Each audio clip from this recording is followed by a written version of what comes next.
or the no what tete kakra. But my member so na doc and trim. Doc, you have established the national interest movement.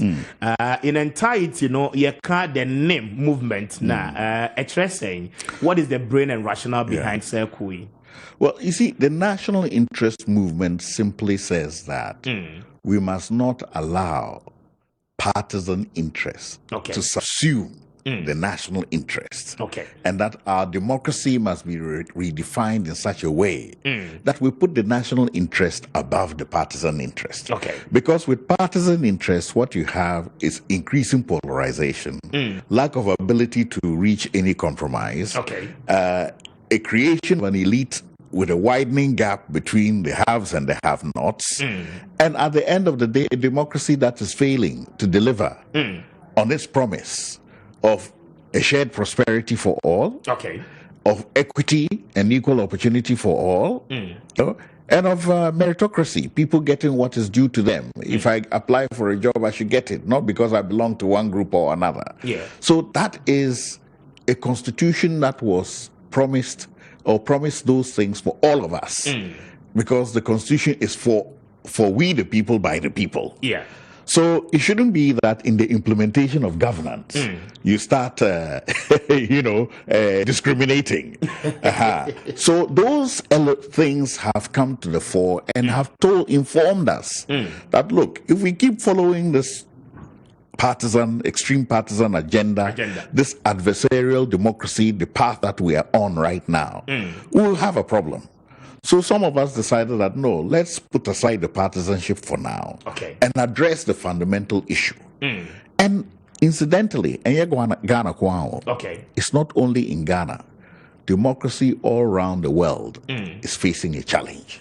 I see. In the bastion of liberal democracy itself in America, you had insurrection at the change of government. And if they had had their way, they would have kept Trump there and kicked out Biden, even though he won. Interesting. That shows you that extreme people, are you with me? Yes. Whether you call them far right or whatever you call them, they are increasingly getting bold and saying that, no, this democracy is not working for us. We're going to take matters into our own hands. You see this happening in America, cloaked by some kind of racism. You see this happening in Europe, which the front part of it is immigration. Are you with me? But essentially, them saying that, no, we are the ones who are here. You're not coming to take what is ours. And they're defending it and even trespassing over some of those principles that they have laid as their democracy. For over time now. Yes, you see so many far-right movements in Europe. In West Africa or in Africa itself, the frequency of coups which went down, are you with me, from the 50s, the 80s, and then 70s. It was out of fashion.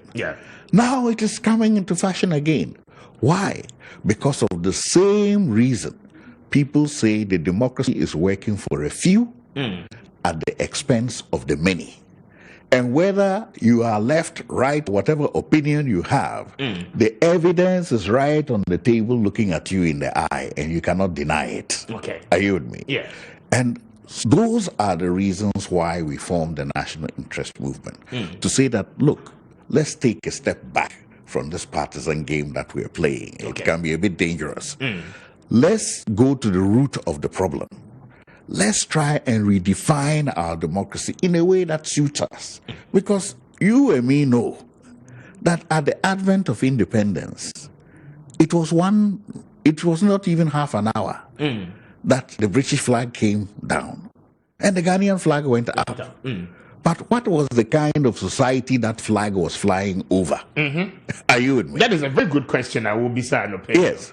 What was the kind of society? The moral fabric. It has been a society that had traditional ruling elements, which were more like a medieval system, overlaid by a colonial system of coercion. Are you with me? In other words, we were not practicing democracy before we went into independence. We were either having our traditional systems, or our traditional systems had been overlain by colonial coercion. Now, people like to pretend that the colonial era was such a nice period, and that's so. Nobody asks you, do you want to be colonized? Are you with me? It came by its own. They force you. Are you with me? Yes. So we should know that it was by force, and it was for other people's interest, not ours. So as they're leaving and they're giving us this system of governance with Parliament, my Lord, Mr. Speaker, and so on and so forth, and then we put on the clothes. It's like putting a suit on somebody who's never worn one before. You see how funny he'll be walking. You know? So we just adopted it. We didn't ask those questions. What is this new thing called government? What are the elements of it? How does it fit us and the way we are?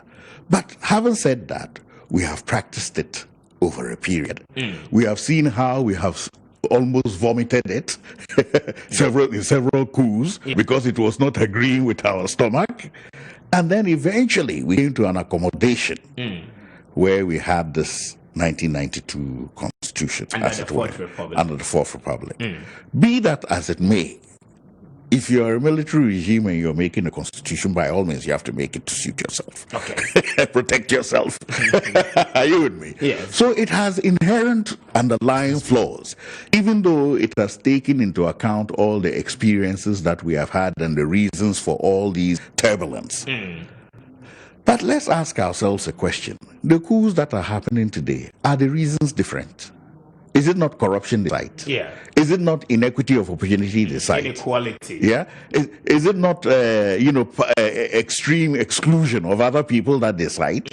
So the reasons are exactly the same, which tells us that there is still some fundamental, adjustment that we need to make in this constitution of ours, suit ourselves. And the basic argument is this. As a traditional society, you reach decision by consensus. Yeah. And you have gone to adopt a system where your government reaches decision by adversarial contest. Are you the winner take all? Yeah. Majority rule. Yes, the minority can have their say, but the majority will have their way. And they will say it proudly. Are you with me? But what are the consequences of that? So we have to ask ourselves these very important questions. Because if we go to talking about the symptoms, is the money enough for this? There's not enough of this, and this one is not reaching these people. We don't want this system, etc. Those are all symptoms of the underlying disease. Okay. So if you don't solve that underlying problem, how do the symptoms solve themselves? Because if you don't have a system that is able to sit back and look at the cost, this is the cost of government. What is our income? Okay. Let's cut our coat according to our size. But we decide that no, let it go. We'll borrow the money. Are you with me? Yeah. And at the end of the day, you end up in a situation where you don't even have enough money left to invest in those services because you're using that money to pay the interest. That is a fundamental decision. It has nothing to do with your ideology or whatever. It has to do with the fact that, we are the town people, we are the urban people, we are the educated people, we are in parliament. These good things should come to us first. And then later on, the villagers, we will take care of them. But they never get taken care of. The youth also are unemployed. If you don't have enough left over to invest to create jobs, they are left unemployed. And the problem of unemployment, no matter the slogans that we have been using, is not going away. It is right there in front of us. Today, if you announce on this radio station that you have 15 jobs that you're going to give today, wait half an hour and we'll go outside in the street. See the queue. And you see the queue. So when people challenge and say, oh, but we have created so many jobs, nobody is saying you didn't create jobs. What we're saying is that the sugar, when we were young, you didn't put sugar in cocoa like that. You hold it in your mouth and bite it. Then you drink the cocoa. Because 1 cube of sugar for a whole bowl of cocoa is not going to make any difference. Yeah. So that is the creation of the jobs.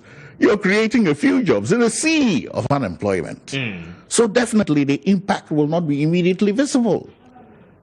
And we have to address the fundamental issue. If we are not investing in growth areas, production growth areas, where you're producing something, are you with me? Yes.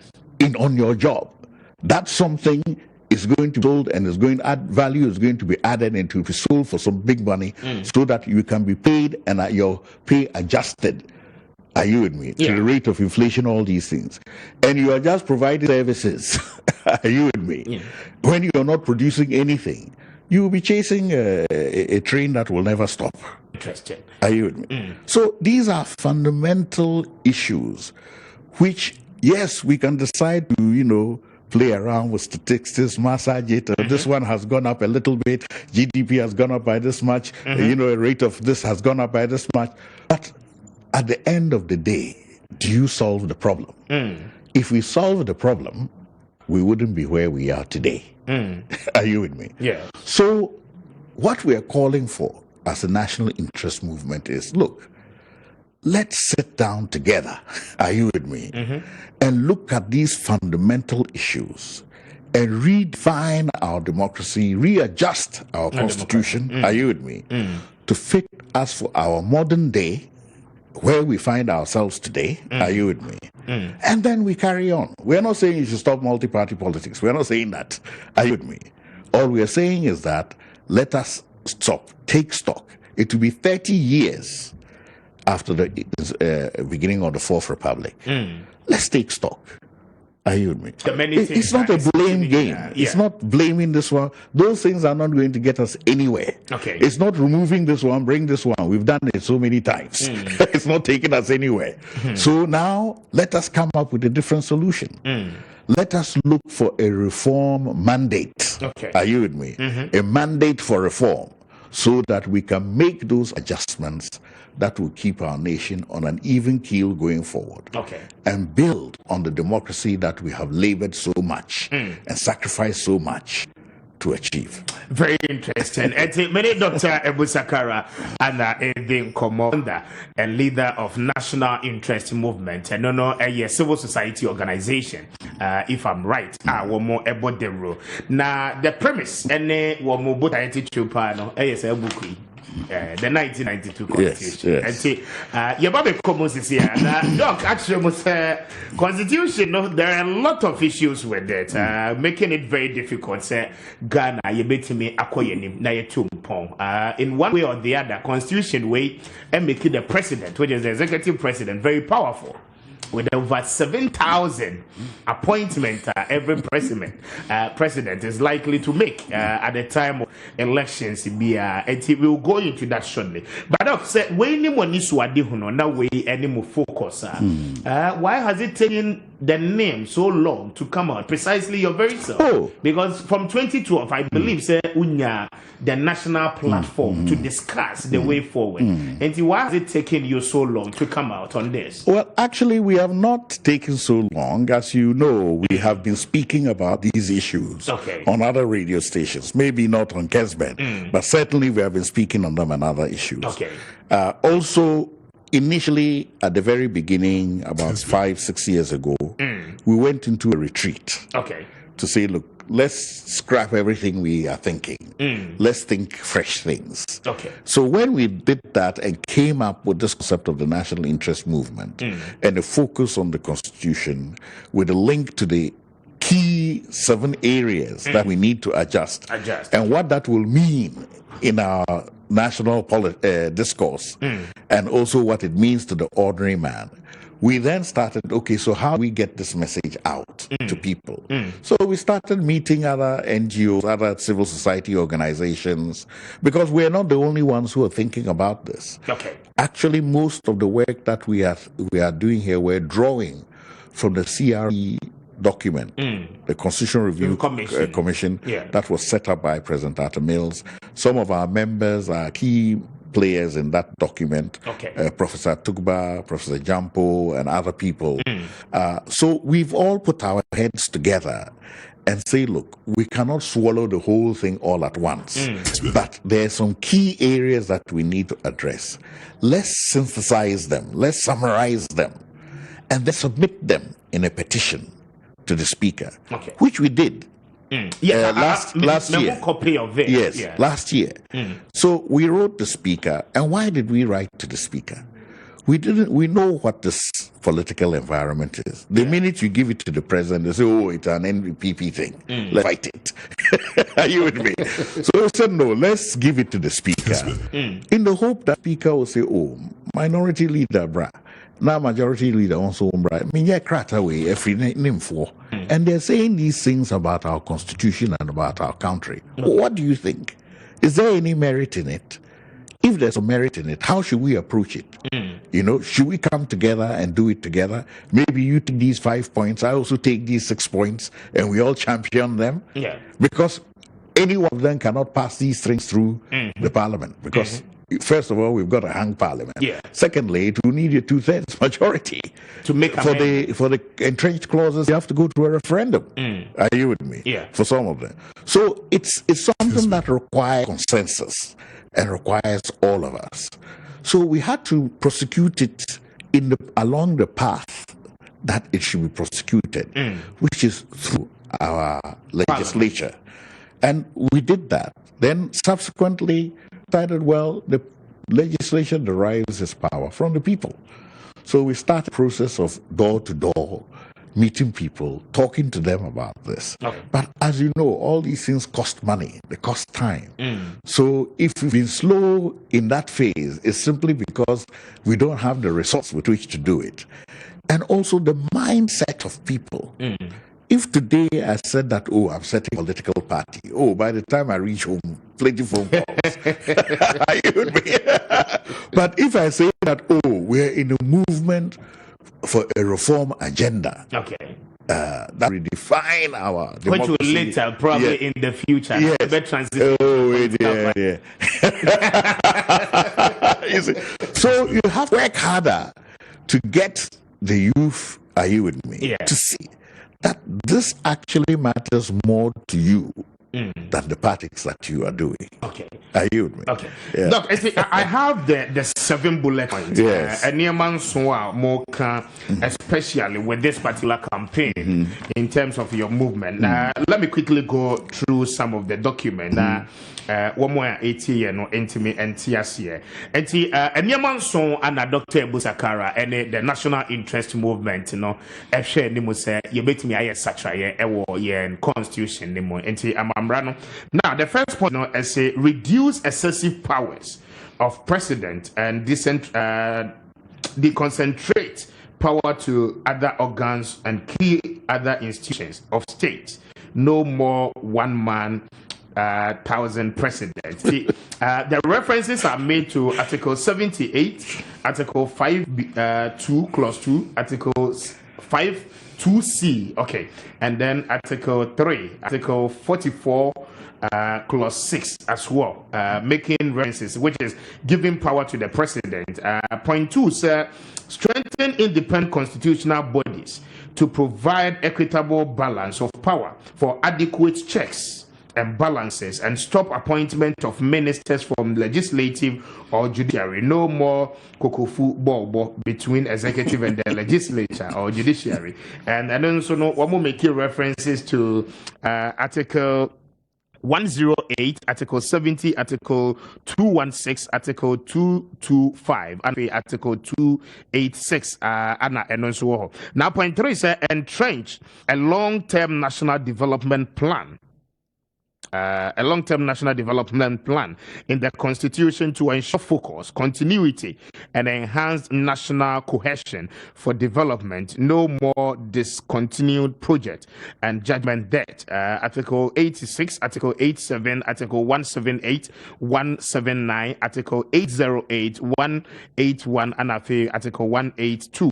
Ninano Eka say about that. Now, point 4 say remedy public service inefficiency and culpability in corruption by defining clearly who a public servant is, setting the highest standard to assure meritocracy and then integrity. No more whom no.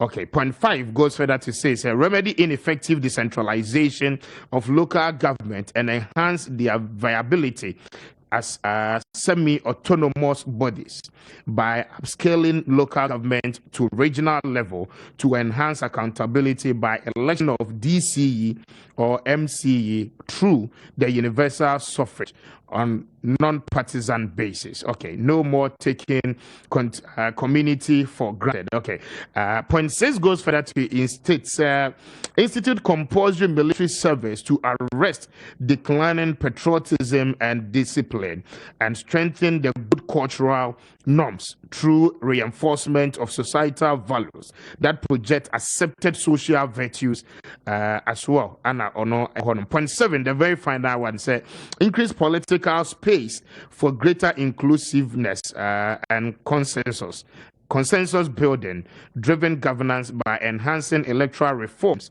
that permit formation of coalition government. And point 7 so indicates doc one after the other and then try to explain the very issues raising. Point 1, the reduction of powers by the executive president, article 78, article 5 clause 2c, and article 3, article 44 clause 6 as well. The very articles are a border on that, making kind some of them, but let me understand you on this very point. Well, I think the first thing is that you see in this executive presidency that we have chosen, we have automatically given a lot of power to the president. Now, some of the appointments that the president made, we're not talking of all the appointments. We're talking about some critical ones. Are you with me? Yeah. Where there are people who are supposed to man independent constitutional bodies that are supposed to grow our democracy, be checks and balances. Now, you can't be playing football and appoint your own referees. Kessben 92.9 FM. If that was the way, then Black Stars will be winning. We take some Ghanaian referees there. So what we would want to do is see a system where the appointment of some of these key people, are you with me? Yeah. Is through a more open and transparent process. And also it is endorsed by a second body. Are you with me? Some people say they want to use 2/3 majority of parliament. What I would propose is that we reconstitute the Council of State itself to perform such a role for us. But that would mean that we would have to ensure that it is not composed the way it is composed now, where the president's home men are inside and his party people from regions are inside. But that there are stakeholder representations through an electoral process, and that they have a continuity across governments. So they work with different presidents. And that way, that is for the Council of State. Yes. Yes. And then we give them those powers. Are you with me? And the checks and balances in the system. That's not to say they will make the appointments for the president. No. But in the first instance, let's take, for example, a very critical thing that everybody agrees on, like electoral commissioner. Are you with me? They would advertise the role. Let people, Ghanaians who are qualified, apply. Are you with me? Then set up a task force that will interview them. Are you with me? And reduce them to say about 3 that they are confident of, that any one of these 3, are you with me, would perform the job well for us. In that process, we have got rid of the partisanship. At the same time, the president is allowed to pick from any of these three. Are you with me? Okay. Then that way, on top of that, you also make sure that the budget for their operation is from a separate fund that is not controlled directly by the executive. Okay. We have talked about a Constitutional Review Commission made recommendation for a fund to be set up to specifically for these types of people, are you with me? So they can operate independently. If I'm the referee of the match, but you're keeping the whistle, and every time that you give me the whistle is when I can blow. So if a foul has been committed and you don't give me the whistle, I cannot blow. Are you with me? Yeah. So if you control budgets, you can control the way people do their work. So we say, no, let's have a separate fund for that. And we believe that this kind of fundamental change is necessary so that the president is free of certain kinds of menial appointments that also can be done by a civil service commission, etc., in an independent way, and then concentrates on his appointments of his ministers, who he shouldn't appoint from Parliament. But that is the second point. Are you with me? And he can fire and sack them anytime he wants, because they are not political people in the sense that they have a constituency, and in the night the chiefs will come with their big cloth to say, oh, Mr. President, we voted for you. Our man, our man. You and I know what happens. Yeah. So we know we've been practicing our democracy now for some time. So let's take those measures that protect us from ourselves and our attitudes. Okay. Yeah. Interesting. And many Dr. Abu Sakara Edin Komodo. And the first point, has to do with powers. To me, I diama or man penny say we bet me the year, but the kind to me a crown say ye two abe be an man penny bet me a make appointment obeying the ministers. Now, as it stands, no constitution, a show man penny say. Aswafo do draw no ye be your more free brashebedrem. Now, Dr. Abu Sakara disagree with that particular development a warrior constitution but rather no or see a bit me independent body and no a bit me a constitution now for yet me ministers outside parliament so that parliament in your compromise. But doc, with this particular first topic, reason, which is the 7th bullet point, you cited Article 5 Clause 2C and then 3 plus 44.6. Let me read Article 5, Clause 2C. Okay. And it states that the merger of any two or more regions, he shall, acting in accordance with the advice of the Council of State, appoint a commission of inquiry to inquire into the demand and also to make recommendations on all the factors involved in the creation and alteration or a merger. So now this one precisely talks about the territories of Ghana, how we can create boundaries and how the president has the power and authority to alter the boundaries of the republic. Now, how do you see this in our constitution to be problematic? Well, I think first of all, the appointments that we are talking about are mostly in relation to, people of independent constitutional bodies and also, state institutions, etc. This particular one that you have cited, so far, what we have done is to go to a referendum. Yes. I'm not sure you've quoted the right clause, but so far what we have done is to go to a referendum and say, look, if there's reason enough, are you with me, for a demand of a region, let us have a vote by the people there to determine whether it should be done or not. But it should emanate from the people themselves, are you with me? But that cannot happen unless the constitution is the commission is put in place. Okay. So I don't think that we have an inherent problem with that particular one. Are you with me? The ones that we have more of a problem with are the ones related to people of independent constitutional bodies, how they are appointed. In addition to that, you and I know, are you with me, that the decentralization has hit a wall. Okay. Now, if we could change the system so that we could scale up from districts, are you with me? Take the local government from districts to regional level again. Okay. And at that point, we are able to get the economy of scale that we need. So the region, the local government will be over a bigger area. You can collect more taxes. Not that you have a small district and even 10,000 when you want, you don't get the tax. Okay. Are you with me? So let's stop pretending that it is working, because we're feeding them right from the center. Yeah. So if you're doing that, then what is the point of creating them in the first place? So we know that it's the economies of scale that is preventing a lot of these people from working. We also know that if we don't have a dedicated financial decentralization, which gives them a portion of the revenue, are you with me? Automatically. And we are waiting to finish all the things at national level before we give them that money. It will never go. So inside of that decentralization, we also have to have this financial decentralization.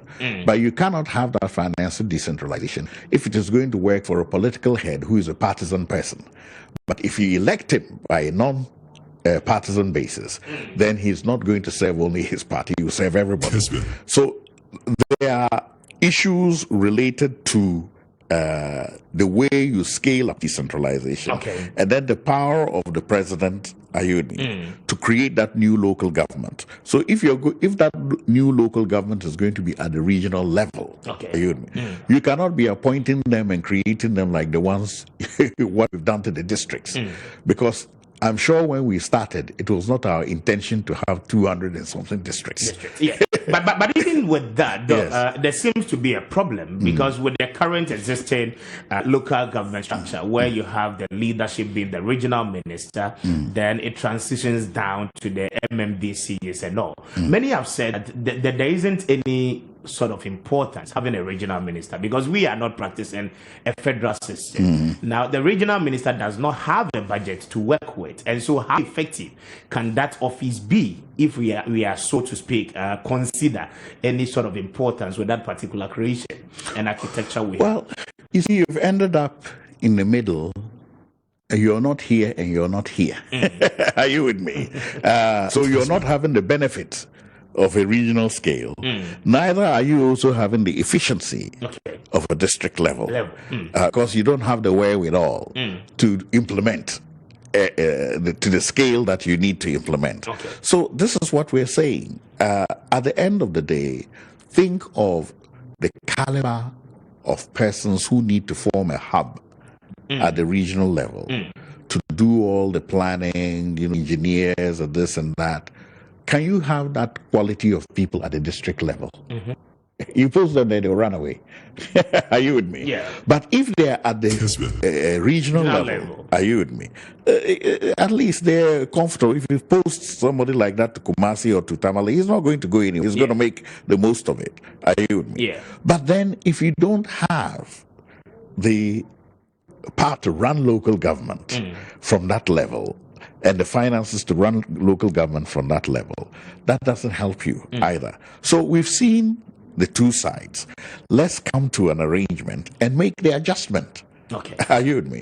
And at the end of the day, what you will realize also is that those new people, we call them local governments, but effectively new regions,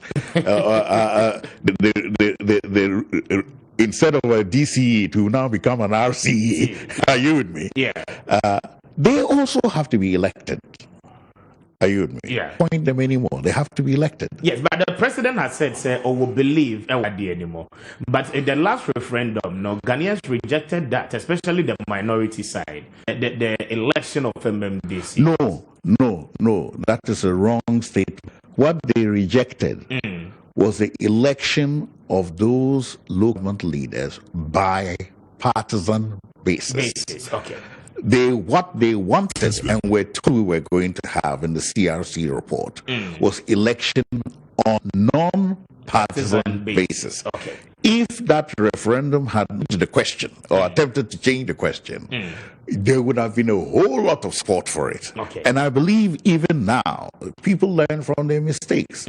I think it's not too late now for President to take this as one of the low-hanging fruits and come back to let us have the election of these DCEs by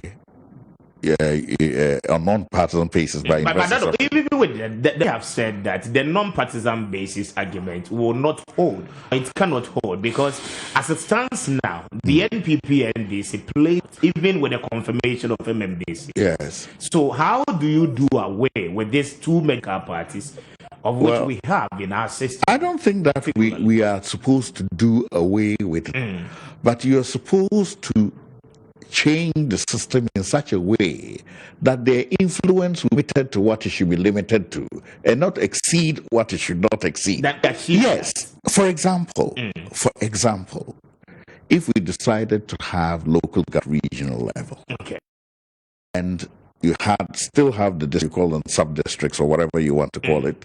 So to make it easy, let's just say that the district is moved to the regional level, then that's called a new district. Because it changed so many things in the constitution.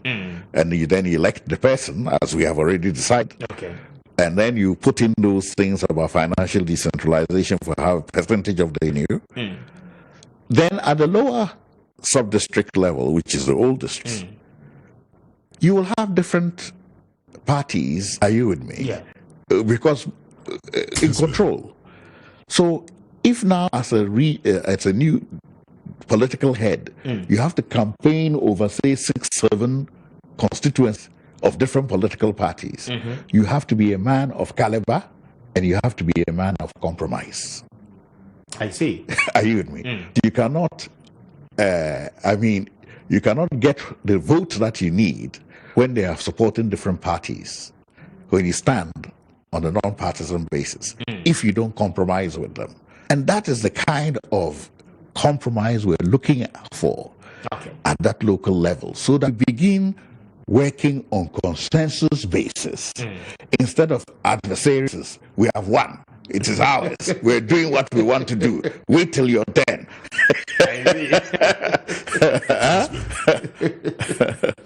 Interesting. Doesn't it make sense? It does. Yes. It does. But as to how we can have the political will to do that becomes a problem. Well, in all of these things that are happening now, you see, the political will is not the will of the politicians. It is the will of the people. Are you with me? Yeah. So if the people demand it and stand up for it, who are they to refuse? They cannot refuse. And this is something that we have not yet realized in our 21st century democracy and the republic. We have been following the politicians. So what are we doing next? And where are we going next? But the question is, where do you want to go next? And we have to mature into that process. And people will say, yeah, but the level of education, etc. Fine. Education is part of it. But pressure from the bottom is also part of it. If you're sitting in a hot pan, you don't need to go to school to learn about temperature before you get up. And what is happening really at the bottom now is the economy itself is a hot pan. It is heating up. It is putting people under stress, hardships they've never experienced before. So they're going to get up and start asking questions. Are you with me? And more of that is going to happen. And that is why you need to make some of these changes now so that it does not boil over. I don't know whether you're young enough or old enough to remember what pressure cooker was. Our mothers used to cook beans in pressure cookers because you need the pressure to cook it. So they will have this metal piece on the thing, and then they will tell you to be watching. Then it will start heating, then it starts whistling. So at that time, you have to run and call your mother. Because if you don't call her in time, to blow the lid off. And that is exactly what democracies do. When democracies are not delivering what they should deliver to the people, when there are inequities in the system, when corruption is overfeeding the system, when lavishness is going on amidst abject poverty, that is the heat. And very sooner or later, you see the youth rising. It will escalate. Yes. So we need to make these changes. And but I said, Dr. Abu Sakara, that meneno anything. What I was saying that say it is only